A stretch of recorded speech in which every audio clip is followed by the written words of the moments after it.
Hello and welcome to the show. My name is Sam, and this is The Lonely Chapter, a show where we speak to interesting people, finding out their stories, discovering what motivates them, whilst also learning from their highs and their lows. Today, we are learning from Will Smith. He has previously worked in the Royal Navy and is now working as an officer in the fire service. We'll be finding out what it's like to battle cancer at 14, how sport has impacted his life, and what lessons he has learned from working in leadership roles. Thank you for listening. This one was made for your enjoyment.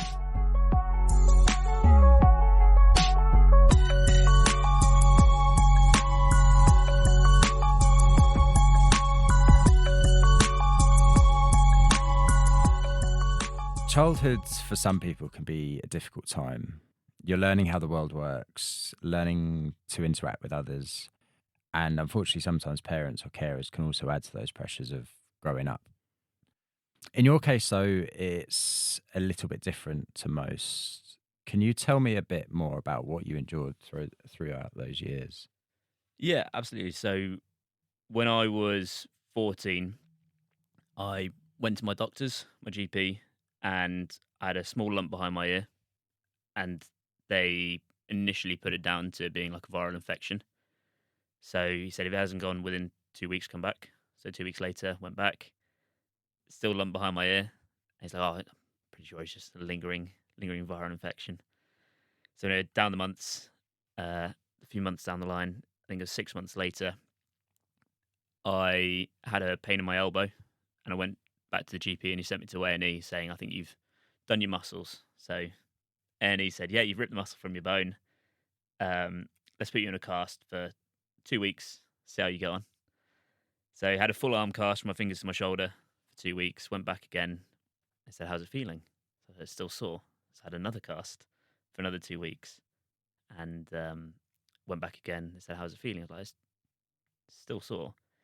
But I'd noticed I had like lumps under my arms at that point. So I mentioned it to the doctors whilst I was there, and they said, okay, let's go do some blood tests. Let's admit you to the children's ward and see what the bloods are showing. So I'd gone from having a hurty elbow and a viral infection behind my ear to now being on children's wards, having loads of blood tests because they've seen these lumps under my arms. The blood showed absolutely nothing, and they said, look, if you get any more aches and pains, let us know. But your blood seemed absolutely fine. So I went home probably about midnight. It was a 9 o'clock in the morning appointment. Went home about midnight. And the next morning I couldn't walk. My feet had swollen up. My hands had swollen up to like cricket balls on the back of them. And I had to shuffle down the stairs on my bum. At that point, I was like, okay, maybe it's not the viral infection. Maybe something else is going on. Maybe I didn't do my elbow. So I went to a specialist, an oncologist. He had a feel and like, nah, I think it's rheumatoid arthritis, like juvenile rheumatoid arthritis. So I started on high dose steroids for that, and I think I had that for maybe 3 months, and it didn't make the joints any better. It just kind of flitted from one joint to another. So it'd be in my hands, so I couldn't grip or move my fingers.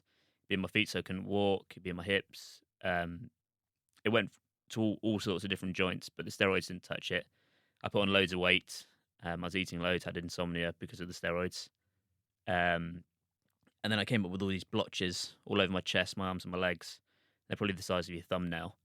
And they said, oh, maybe it's not arthritis. Maybe you've got something else to do with your immune system going wrong. I think it was called mastocytosis they were looking at. And that was with a specialist, and he had a junior doctor with him. And the junior doctor was like, I don't think it is this. I think it's something else.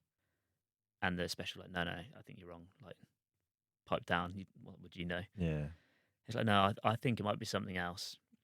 So kind of blasé, the specialist said to the young doctor, like, look, if you think of something else, then get the parents' permission, do a punch biopsy, but you're going to find it is this thing to do with the mast cells.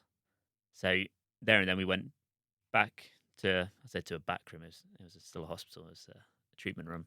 And he did a punch biopsy on my chest, sent it away. And then 2 weeks later, I was back with oncology, having been diagnosed with non-Hodgkin's lymphoma. So I think it's 10 months from start to finish. 10 months from the first lump you found behind your ear Yeah, to getting confirmed as having the cancer. yeah. So 10 months from lump behind my ear to it being stage 4 cancer. Wow. So it was stage 1 when I initially presented because it's only Yeah. in one position as far as we were aware. And just explain the stages just for what they mean. I mean, If, I don't know them off the top of my head like verbatim, but I know stage 1 is probably when it's just in a single location, hasn't spread to other locations. Certainly for mine, I had non-Hodgkin's lymphoma, and I don't know how it transitions, but stage 4 is when, well, it only goes to 4 stages. So yes, it's the stage 5 worst of is all. Yeah. the big pearly gates, Yeah. but yeah, stage 4 it is. They counted it as metastasized into my skin because that's where I had the blotches. Yeah. But yeah, the lumps were behind my ears, down my neck, in my armpits, through my abdomen, in my groin. Just wherever you've got a lymph node, I think it was swollen to a golf ball. And so when you went to A&E with the pain in your elbow, they gave you a cast. Did they actually do it like an X-ray or any scans or? Yeah, so I had an X-ray done. The bones all seemed absolutely fine. There was nothing wrong with the bones at all, but you can't really see muscle, which is why I think they said it's probably a muscle injury where your muscles detach from the bone. So they just through assumed that exercise. because the bones were okay. Yeah, Right. yeah. Okay. So there was.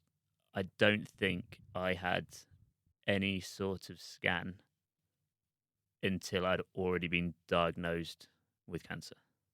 So, and sadly, it's the case for a lot of kind of young adults. I think it's over 40% of young adults have to go to their GP 3 or more times before they get any sort of referral onto a specialist. So that's not even to diagnosis; it's 3 or 4 times going to your GP saying I'm not happy Right. before them referring you onto a specialist, and then it might take 2 or 3 trips to a specialist before you get diagnosed. So yeah, so although it is the biggest, I think it's the biggest killer of under 25-year-olds, non-accidental killer. Yet still, people are being missed in the system. Yeah. Yeah. Especially the way it's like so stretched now, the NHS especially. Mm. So you were 14, 15 by that point you got diagnosed, or are you still 14? Still 14. 14. Yeah, so initially went early in the year, and I got diagnosed in November 2009. And then what was the years following that like? How many years were you treated? What sort of things happened? So I had, it's called a Hickman line, and it's basically a tube that sits in your chest permanently that has it goes just above your heart, and it's basically an IV access, so they can always put fluids, chemotherapy through there instead of giving you a cannula each time. I had IV chemotherapy for 8 months, and it was in 3 phases. So the first 2 and a bit months were in the hospital 4 days a week. The next 2 or 3 months was, trying to remember, is in for a week, out for a week, in for a week, out for a week on repeat, and then it was back in for 4 days a week, as in 4 separate trips for chemo. So it was meant to be a 6-month stint, but I had numerous infections. I think I had 8 emergency admissions throughout my 8 months, ranging from just you've picked up a cold because you've got no immune system to I had an infection on my Hickman line, which put me into septic shock and intensive care for 3 weeks over Christmas. So an emergency admission is where something's gone wrong and you need a bit more. Yeah, intensive. so when you're immunosuppressed, any sort of infection can be life-threatening. So even your standard cold. So as soon as your temperature goes over 38, you have to go in for antibiotics, and you have antibiotics until your blood cultures come back clear or your temperature's been under what they class as a temperature for a 24-hour period. It might be 40 hours, but somewhere around there. And getting diagnosed with cancer, like at any age, must be pretty scary and pretty difficult to deal with. At 14, do you remember what it was like? Could you comprehend it fully?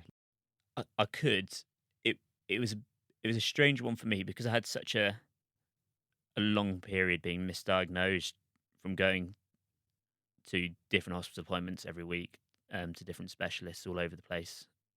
When I got finally diagnosed, when they're like, "This is it, we're going to start treatment for you," it was a bit of a relief because I had 10 months of being thrown around the place, having them not point at me, but essentially point and say, "You've actually got cancer. Let's get going."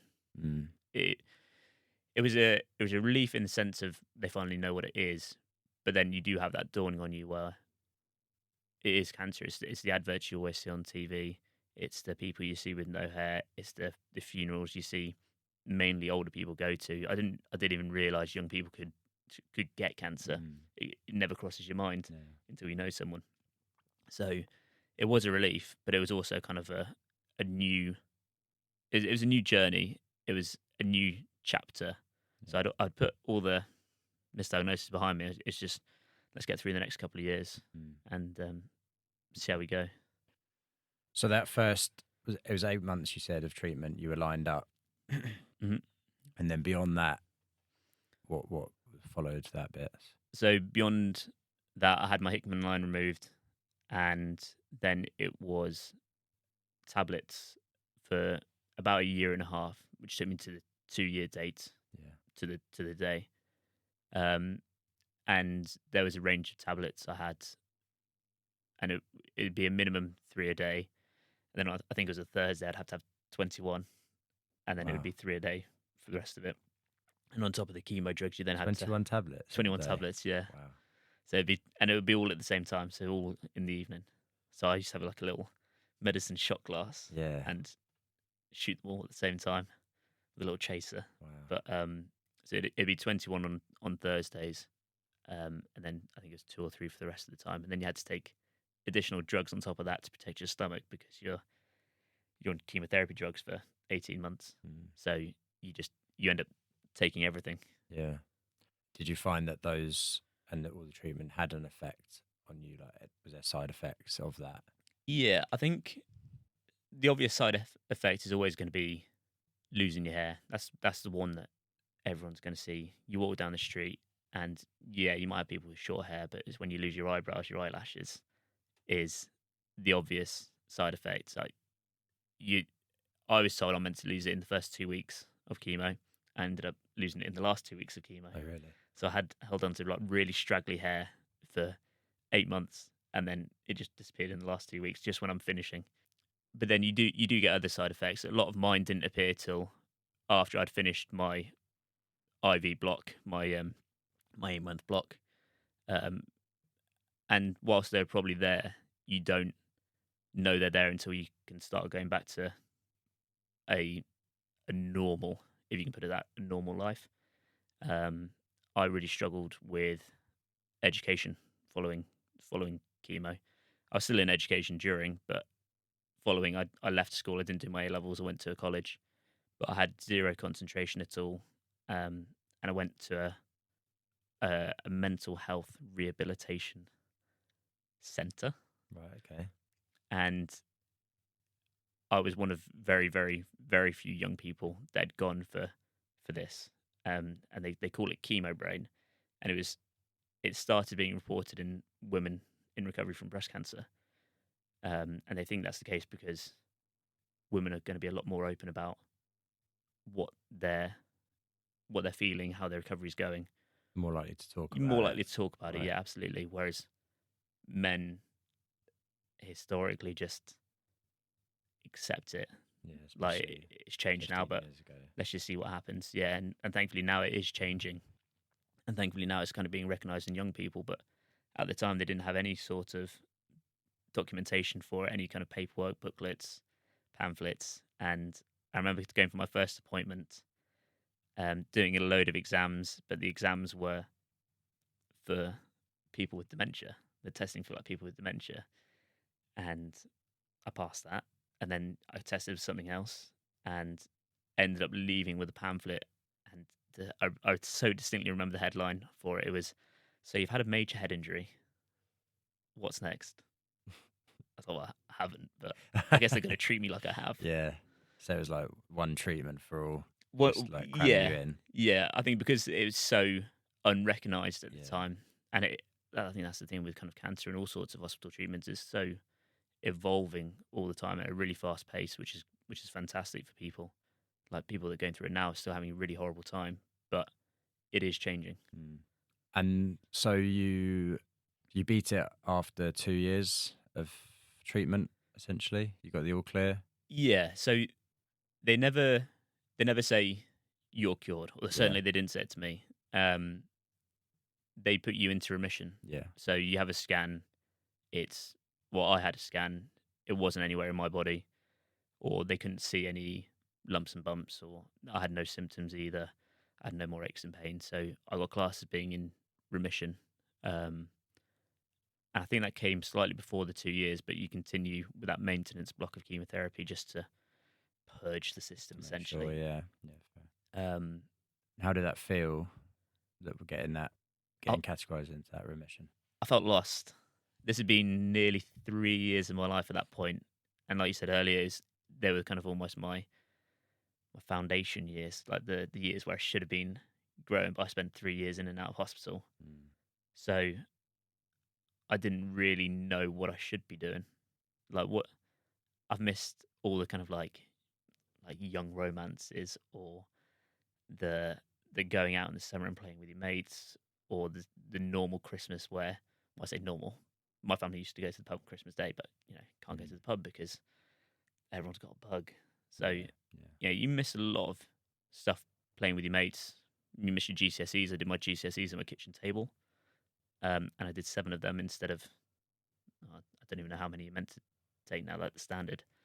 So I think kind of getting that remission, going from hospital, going to hospital kind of twice a week or once a week for 3 years, to tell you what, we'll see you in 6 months. Mm. Didn't have a clue what to do with myself. Yeah, I bet. Didn't have a clue what to do with myself. So yeah, it took a lot of getting used to, and I think it's something that you never do get used to. It's always mentally in there, thinking, "Oh well, where did that bruise come from?" Mm. Or, "Yeah, I remember hitting my elbow, but that's quite a big lump for hitting my elbow." It's Yeah. always Always there. second guessing yourself. Yeah. And you said about the chemo brain. Obviously, you went in to get checked out for that and sort of treated for that as well. Did that then have an effect on your studies beyond GCSEs? And does it affect you to this day still? Or is that something that goes away? It does. I think it's probably still there, but it's I manage it a lot better. So at the time, I was doing loads. I was trying to get back into sports. I was trying to, get a job. So I was probably overloading myself. Learn to drive. That everything that goes with it. I guess one of the big triggers for it was going from not doing anything to going back into full-time education.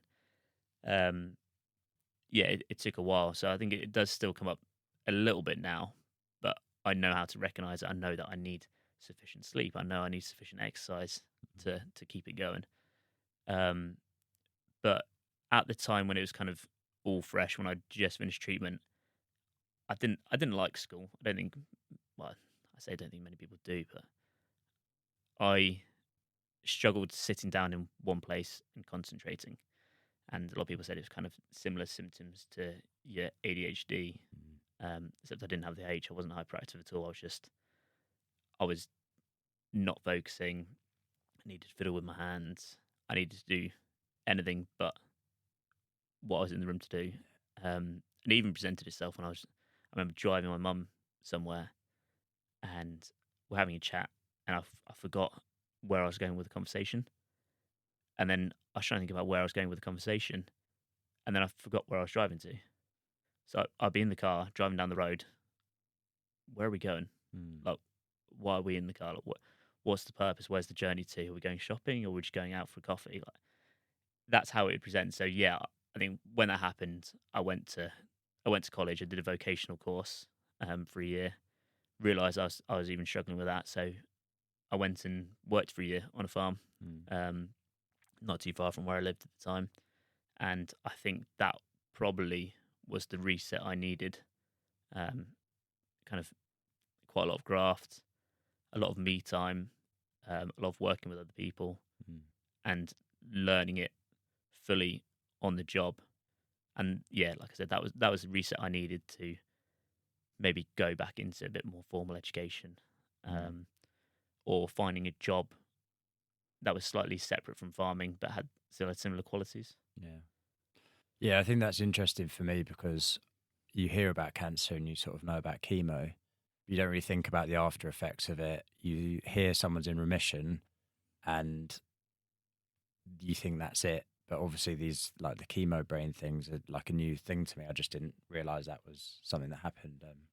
Obviously, that can affect you then going forward for quite some time. Yeah, and I think even in recovery, so like you try and move on with your life, but at the age of by the age of 16, I'd gone to 8 friends' funerals, Mm. and Yeah, really close mates. So yeah, that's really difficult. whilst you try and move on, one of your mates that you made at hospital has then died from it, Mm. and that was a kind of constant reminder of what you've been through and kind of how lucky or fortunate you are Mm.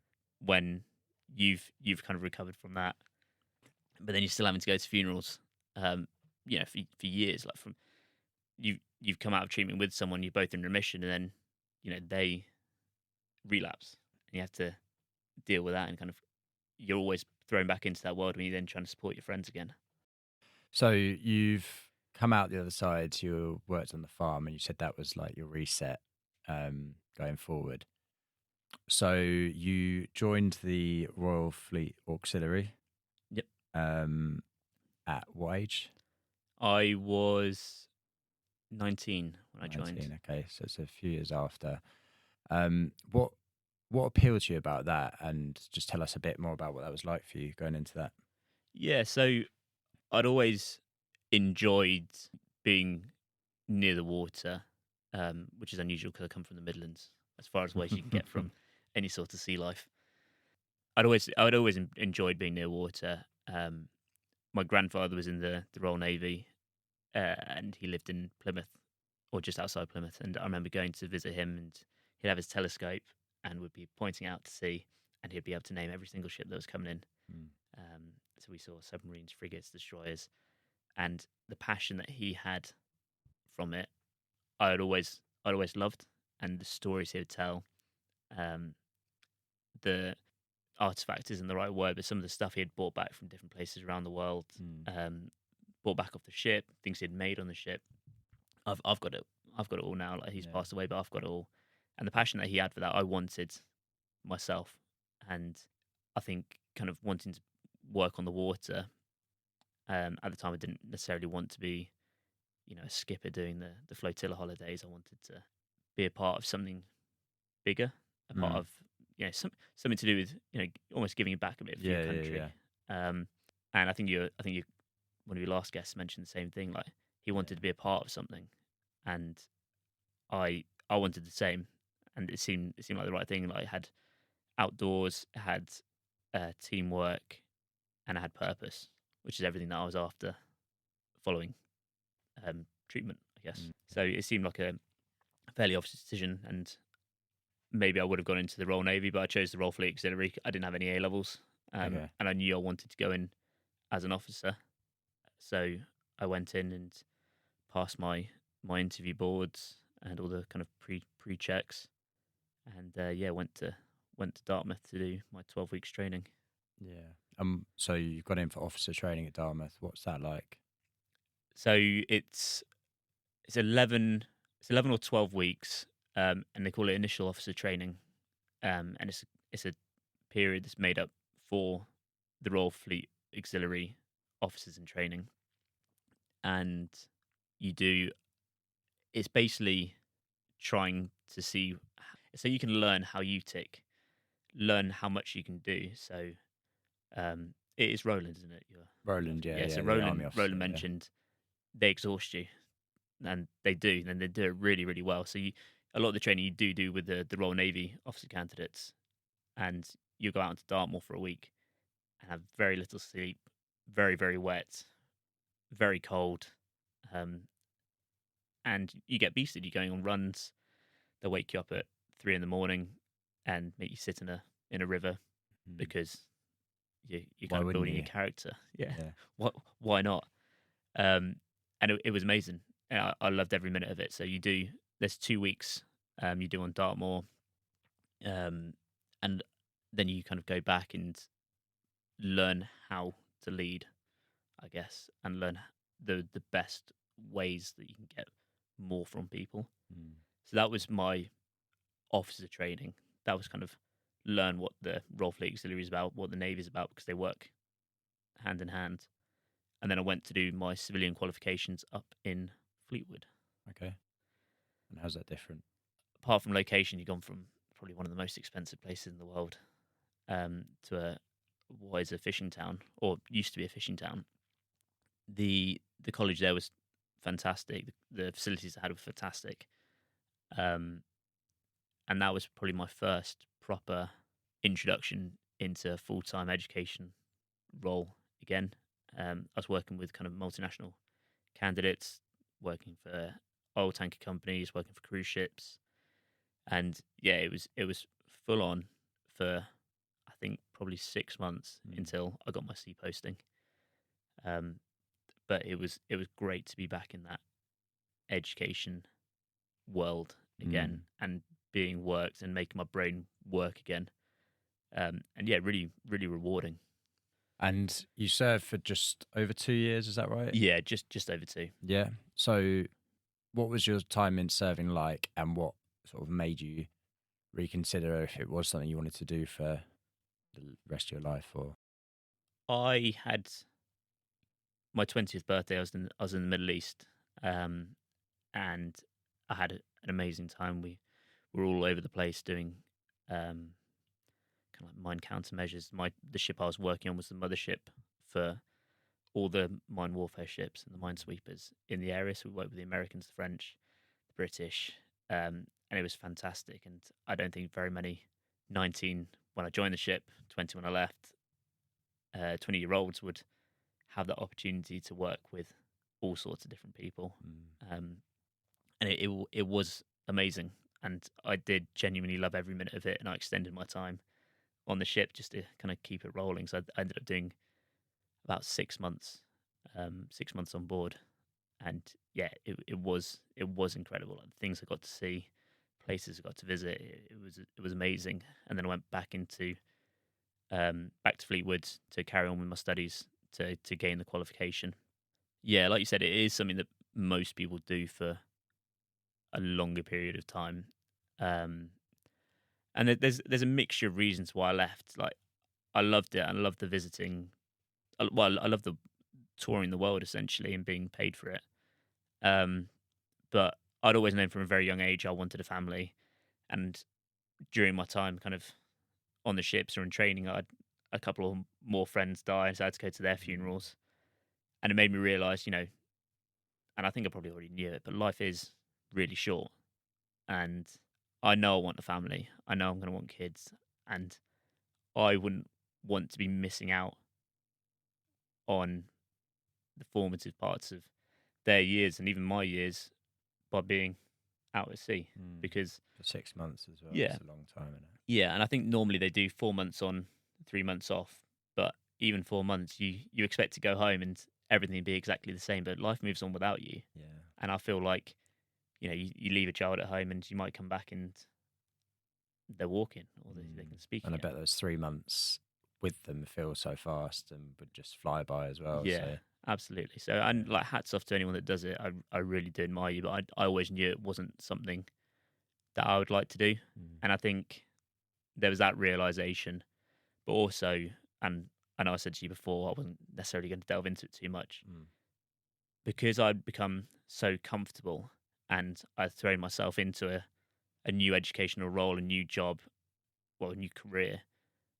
It was the first time it's been 5, 6 years at this point where I was comfortable in my life and everything felt under my own control. And it was at that point that I had serious kind of like mental health issues. And I was diagnosed with PTSD and anxiety from my treatment. yeah. And it all kind of stemmed back to one particular time in intensive care. And I was given ketamine, and I was told, "You're going to have this procedure. We're going to give you ketamine. You won't remember a thing. Just pretend you're on a beach somewhere, and that's where your mind will be." but I don't know if I'm just immune to it or because I was so agitated, it didn't work for me at all. So I remember the whole of the procedure, Oh wow. and it was awful. And because I was quite a big 14-year-old, I had to be held down during it. So there was a lot of it all So stemmed back to that. yeah. So you're awake and Yeah, like so aware of what was happening. I was essentially. fully aware. So I had something called an arterial cut down, and it was very painful. And you know, you're in a position where, well, I'm in a position where I can remember where everyone was stood, Mm. who was doing it, their names, Wow. everything. So it all kind of went back to that, and then it kind of that was kind of my seed, as it were, for where it all stemmed back to. But then it became a lovely blossom of Yeah. trauma. I guess you could say a Understandably, big I'd say, bouquet. yeah. So I was really struggling with that at the time, and I straight away got help. I didn't want to go down the medication route, so I was doing all sorts of different treatments, like I think it's called EMDR therapy, which wears all to do with your eye movements and rearranging your brain or holding onto like vibrating pebbles. And Love eggs. they changed love eggs, Yeah. real warm love eggs, and they kind of changed the how fast they're vibrating, and it alternates hands. So as you delve into something that's quite traumatic for you, the rate at which it vibrates is faster, and then it slows down again to rearrange it in your brain. So instead of opening a cupboard and everything falls out, you open the cupboard, you restack it, and you can close the door again. So whenever you Right. do open it, you're not going to forget it. It was a really shit time in your life, but you can choose when to get in there, as Mm. opposed to everything coming out Or at opening once and being whenever, massively yeah, without any overwhelming. control. Yeah, so I think kind of having that massive kind of mental health issue, Mm. and like, I won't delve into how bad it got, Yeah, that's fine. but having that made me think, I'm not ready to go back to sea. Mm. I'm not ready to spend 4 or 5 months on a ship at this point. So I'd asked for some sort of extension or like a year off to sort myself out, Mm. and it got denied. And I was like, Really? well, in Wow. that case, I'm just not coming back. Mm. So I left, and whilst I loved every minute of it, it was such an easy decision, especially looking back on it now. Yeah. After that, then, where did you go next? What was next for you? So I had a bit of time off. I did a bit of work for some friends. Kind of started going through therapy and all that. And what might seem unusual, I ended up working for the charity that supported me when I was ill, called Teenage Cancer Trust. And it seems like an odd decision to do. You're suffering from all this trauma, so let's throw myself fully back into it and go work with young people suffering from cancer. Let's go work with the people that are terminal. So I went and worked for them. I was a regional fundraiser in London. So yeah, up sticks, moved from the Midlands, or moved from Fleetwood back to the Midlands, and then from the Midlands down to London. I'd only been to London twice in my life before I moved here. Interesting coming into the city. Yeah, it was interesting, and I think kind of I was a bit of a country boy. My mum stitched me up massively. The 2 times I visited before, I was with her, and I was a young kid, and she told me that you had to flag down the tubes. Like you flag down the bus. So there I was in Greenwich, waiting for the DLR, which I at that point didn't realise didn't even have a driver. Yeah. And I was flagging it down. I was thinking, this is a packed platform. Fantastic. It's a packed platform. Why is no one flagging it down? They're just going to go straight through. And it took me longer than I'm proud to That's so to admit how.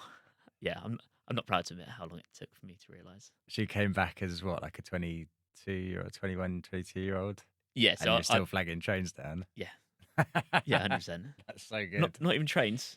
I was flagging the DLR, driverless DLR down, because my mum stitched me up. She doesn't even remember it. Terrible. That's fantastic. I'm That's the a guy great play for your mum. Yeah, I'm She's the played guy on the long central game there line and that she's pushes won. the open door button. That's I was that guy when I moved to London. That's so good. I like to think I'm a bit more savvy now, but That's yeah, That's so good. that's proper stitch up. What sort of stuff does that consist of them working for the Teenage Cancer Trust? What sort of stuff were you doing? So I was doing London regional fundraising. So it would be working with young people that want to raise money following their treatment. It'd be working with families of people who'd passed away following treatment or during treatment. Working with companies that wanted to give us money, or trying to find companies that we could work with to, do challenge events like, let's send Barclays out to run a 10K, and it could be their corporate building, but also a money raising exercise for us, and also kind of applying to trusts for donations to fund certain things for the charity. Mm. And I think one of the most rewarding bits for me was there's a Teenage Cancer Trust ward at UCH, and I'd get to go there once a month, and they do breakfast mornings. So the idea is to get all the young people out of bed and socializing, and it's not kind of led conversation. It's just a bunch of young people in a room chatting about life, and for a lot of them, it's the first time they realize they're not alone in the journey. Mm. And I'd get to sit there, have a bit of breakfast with them.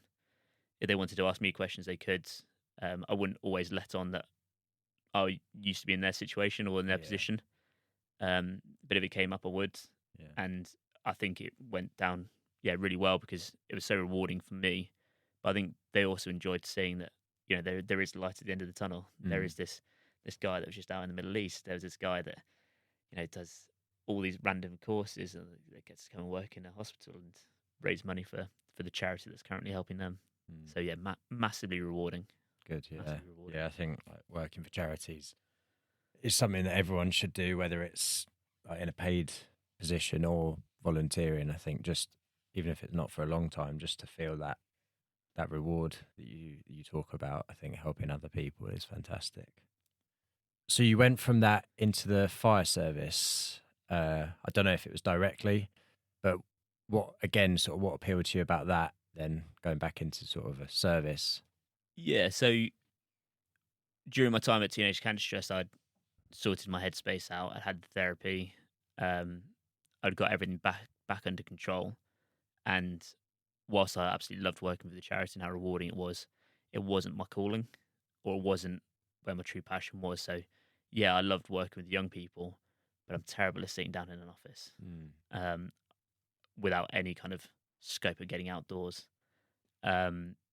So I'd previously done firefighting courses or shipboard firefighting courses when I worked for the Royal Fleet Auxiliary. Knew I'd really enjoyed it, and I knew, again, going back to my grandfather, I know he did a lot of firefighting during World War II because he was too young to be sent abroad on the ship. So he'd, fix the ships during the day and then fight the fires in Plymouth overnight.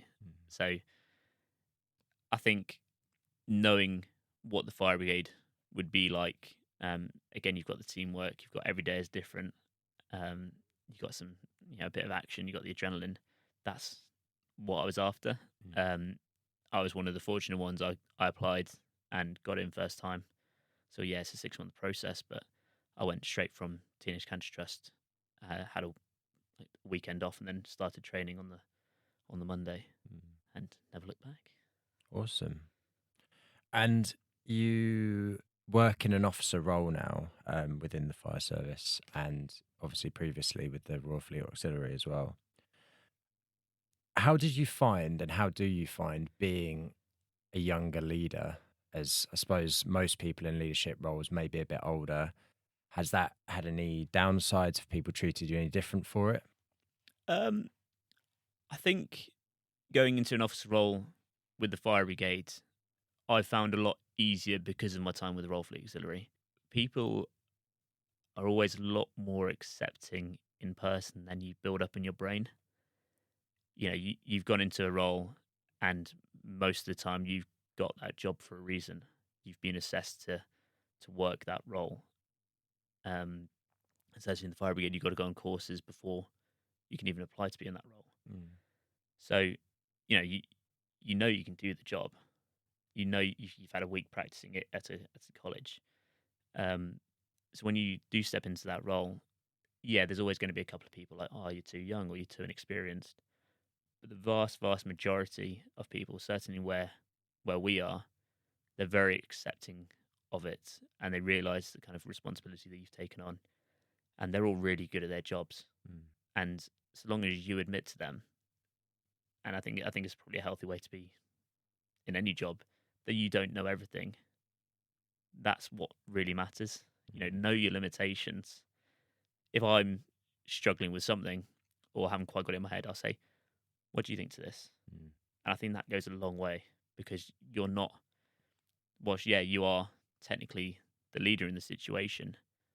You're not the only one on the incident ground. Yeah, you're a So team. you are a team, and yeah, at the end of the day, it's your name on the paperwork, but you can't do it by yourself. So getting everyone involved, I think, is probably the most useful part of it. So the guys that I work, guys and girls that I work with, are absolutely fantastic and very understanding and more than willing to help in any situation. And it's made going into an officer role there even easier, Mm. I think, because as long as you can prove yourself, know that you know what you're talking about, and they know what you talk. They know that you know what you're talking about. Do you know what you're talking I have no about? idea. They know that you know that I know that you don't know. Um, as long as you can prove yourself and you're not asking them to do anything that you can't do yourself, I think that's one of the main things that really matters. Yeah, I As long think as a everyone couple of goes home things. at the end of the day. Yeah, exactly. I think That's a it. couple of things there is like the story you tell yourself in your mind about what people are going to think or what their opinions are going to be is so often different to what it actually is. Like, yeah, you wouldn't find someone who would actually come up to you and say to you, you shouldn't be in this role because you're too young. There might be one, but even if they're thinking it, they wouldn't say it to your face Yeah. most of the time. But yeah, you're always going to tell yourself much worse stories than what's the actual truth.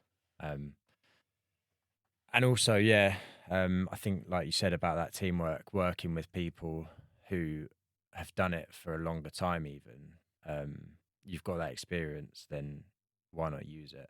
I think, Mm. like you said, it's a team. You are a team, and even though that your name's on it, you've got to use your team to get to the outcome. And I think that's a really good way to look at it as a leader. And I think that's all leadership is, really. mm, It's just knowing who you're working with and how to get the best out of them instead of yourself. yeah, You're not there for yourself. You're there for everyone, aren't you? yeah, 100%. What's one lesson that you've taken from being in those leadership roles? Maybe something that you would pass on to someone who's thinking about it or is going into that role now. Um, really simply, just breathe. You don't have to have an answer straight away. You just got to know how to find the answer. Mm, Someone asks you a question and you don't know it. Be honest. Like, I don't know it, but I'll find out. So they always say bullshit baffles brains, but I think the best way you can be is being honest. mm. Take time, have a think, come up with a decision. Don't come up with it just for speed of it. Come up with it because it's the right thing to do. I think that links back to what you said in the previous answer about being vulnerable and just, yeah, not bullshitting and just giving the honest truth and accepting and saying, yeah, I might be new to this, but I'm going to find out the answer. I'm not going to say that I know it because I don't, Mm. but I will learn it and I'll be better for it. I think people respect that a lot more than if you were to lie and say, yeah, I know this is fine. Yeah. One thing that we haven't really spoken about is sport. So I know one of us has done a half Ironman and one of us has done a third Ironman. One of us has tried. One of us tried, but the swim got cancelled. It was out of my control. Anyway, so tell me a bit about that and a bit about how sports helps you through everything in your journey. Yeah, so it's only really recently I've gotten into sports, but I think it's probably been in my head for a lot longer. Mm. Um, when I remember having a medical when I was, I don't know, probably like 10 or 11, and had this um, very strongly accented German doctor. He weighed me and did my height, and he just told me in no uncertain terms, "You're chubby." It's like, at the moment it's puppy fat, but you risk just being a chubby little boy. And that has stuck with me. And I can, again, really vividly remember it. I think at that point, I got into rugby. I broke a lot. I did my neck, my knee, my shoulder. Had the whole cancer thing. And it was when I started working for. It was when I was in the Royal Fleet Auxiliary in Fleetwood. I bought a bike, and on my weekends I just go out cycling, bit of alone time, see the world. Nothing serious at all. And then working for Teenage Cancer Trust, I had the opportunity to be the charity ambassador or charity leader for the London to Paris bike ride, which was, we ended up doing about 400 miles. I think they messed up the routes a little bit, but it's 400 miles. And How long's it meant to be? I think it's 350 or something. Okay, so Yeah, not massively the scenic different. route. We took the scenic route, yeah, a couple of times, I think. And it is a challenging ride anyway. And for a lot of people that do the ride, it is the hardest thing they'll ever do. So I trained really hard for it. I wanted to make sure that, yes, I could do it, but also I'm not completely bollocking myself and then having people come over to me and saying, "Are you okay?" when I'm meant to be making sure they're okay. And we did it during an absolute heat wave as well. I can't remember. I'm trying to remember what year it was, but it's a massive heat wave. They ran out of water at the water stops. It was a bit of a shit show. But because of that, it made it really hard. And I think I then got a bit of a buzz from challenging myself, or like, instead of just doing something, like, do it properly. Like, instead of just having like a little bit of sickness as a teenager, I got cancer. Yeah. Don't do things by halves. Like, you might as well. If you're Go gonna do it fully in, properly. yeah. So that was my first kind of like big challenge, and I also did a sprint distance triathlon whilst working with Teenage Cancer Trust, which was really hard. It's that dedication to training, which I quite enjoyed, and the regime of it. So I did that, and to me at the time it was really, really tough. And then following that, I did my cycling still, and kind of made that a bit more of a hobby, like a challenging hobby. And it wasn't until last year or the year before I decided, nah, I'm ready for a proper challenge now. Yeah. Let's go and do a half Ironman. Yeah. And I, properly dedicated myself to the training. Just for anyone who doesn't know, just explain the distances of a half Ironman. So my half Ironman was a 1.2 mile swim, a 56 mile bike ride, and a half marathon to finish. So 13.1 mile run to finish, one after the other in that order. I chose to do mine in Swansea, thinking, nice seaside location, decent weather, especially in July. And I was very mistaken. It was nice seaside location. Nothing else went right, and it was hard. And it was really hard. The swim was probably the easiest part of it because I knew I was going to get wet. Yeah. The jellyfish were a surprise. There's jellyfish. Loads of jellyfish. I was walking around the transition with my wife the previous day, and we're having a really good walk around the dock area. I'm like, oh, look, a jellyfish. And then I had that sudden realization, shit, I'm going to be in there tomorrow. Yeah. Shit, there's a jellyfish. And they were everywhere. They weren't stingers, but Right. even so, no one would just be fucking about Not quite jellyfish. at Ross Edgley level. Yeah, no. Swimming with one in your face. So yeah, I did the swim, did a lot better than I thought I would do in the swim. And then got on the bike, and the wind and the rain was like nothing I've ever been out in before. Like I went cycling in the rain just in case, like in my training. But the wind and the rain was ridiculous, and it was relentless as well. So no matter which, it was a nice big circle loop. No matter which way I was facing at any point during this cycle, it was into the wind, and I couldn't quite figure out how. And the rain was horrific as well. Like, everything just stops working. You're drenched, like your feet are drenched. Everything gets cold, and then you head into the run. And then again, the run was out and back 3 times, and somehow again, either way was into the wind. Mm. It just didn't make sense. But the rain had stopped at that point, and I could see my family. They were halfway down, so they got to cheer me on at that point, because 56 miles on a bike ride, you're not gonna have anyone, Yeah. or no one you know necessarily cheering you on. So yeah, I got to see my family, and it was really hard, really really hard. But the satisfaction I got on the finish line was, incredible. Yeah. And it's just knowing. I think for me, it's not even the challenge. It's just knowing I can do stuff. Again, for some reason, everything goes back to cancer for me. Like, I had 2 years with a blue badge. I had 2 years where I struggled to go out my front door with the weakness that was in my legs. Mm. But there I am doing a half Ironman in, I did it in 6 hours. I'm super chuffed with the time. Yeah, I would be. But if you managed to get one I done, did the swim. Yeah. yeah. So yeah, I think it's just knowing I can do it, and like proving to myself I am still capable of things, even though I'm years down the line now, and my life has massively changed since I was ill. I think proving to myself that I can still do mad things, even following treatment, Mm. and almost doing it for like a lot of my friends that will never have the opportunity to do it. It's just it's a big, Yeah. big, accomplishment.